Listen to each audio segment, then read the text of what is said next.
Howdy folks, Mountain View Russ here in Mountain View, Arkansas. It's been about a week since I give a cargo trailer conversion update.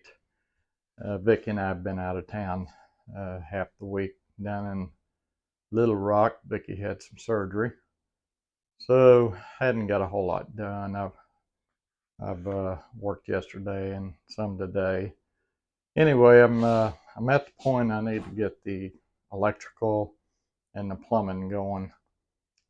We've got a deadline of the second week of October, and as I stand back and look at everything now, I don't see how I'm going to do it, but figured I'd get the must-have stuff done, electrical and plumbing.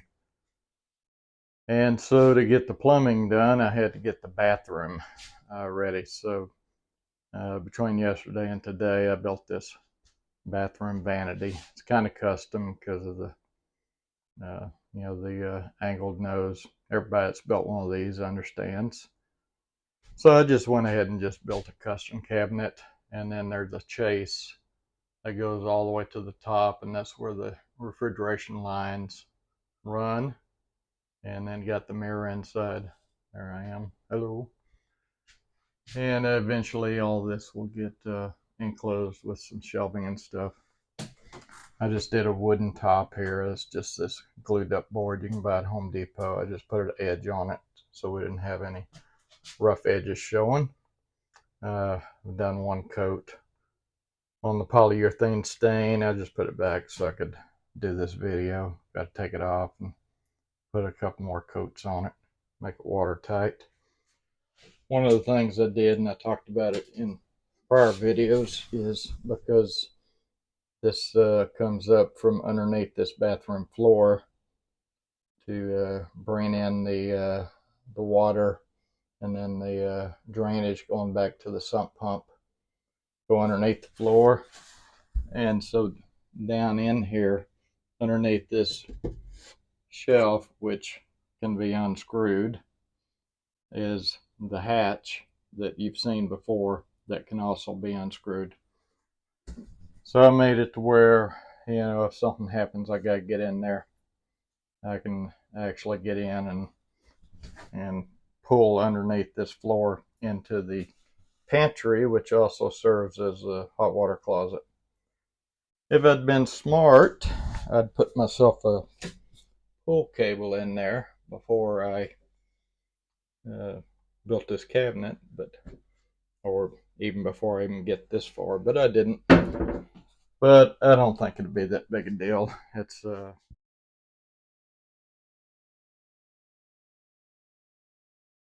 did that last time. I pressed this power button, just repositioning my hands, and that called Siri up, and so it ended the video.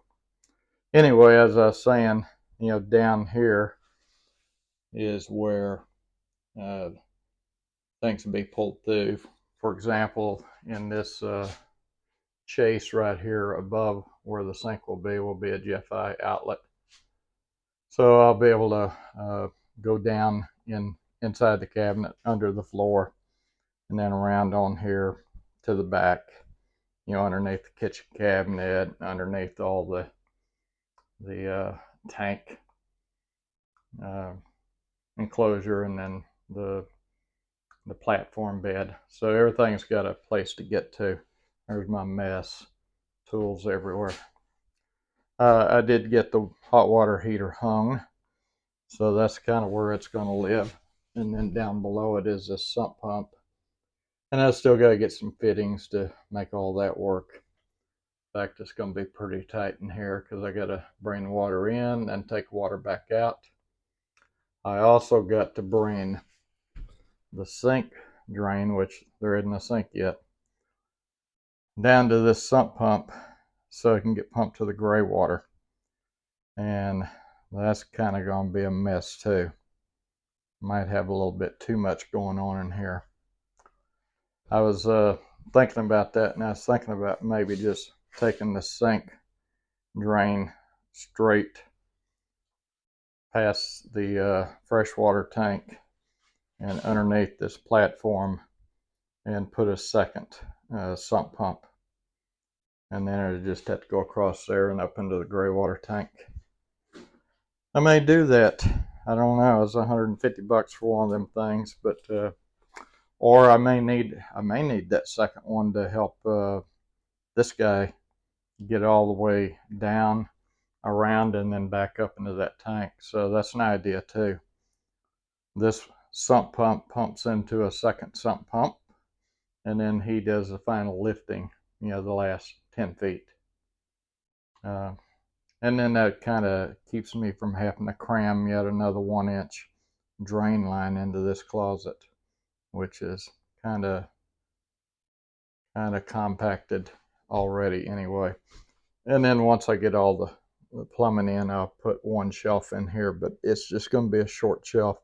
I think I'll build some kind of a wall that can go up in front of here, that screws in and out or snaps in and out easily, so I can kind of cover that up and maybe use some of the space in there for pantry. Anyway, I'm figuring all this out as I go. I got the big picture, but all the little details are still in my brain somewhere. I've seen some guys detail everything out on graph paper to the exact inch.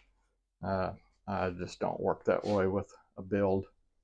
Anyway, that's where we are today. So I feel good about the progress. The cabinet to me looks pretty good. I used poplar for the face frame and the doors. It comes in 2.5 inch, and I thought, well, I'm not going to rip that down. I'll just make 2.5 inch face frame and doors. A little wider than normal, but like this here is probably 1.5 inch. That's okay. Looks good to me. All right, guys. Well, appreciate you watching. I'll talk to you later. Bye.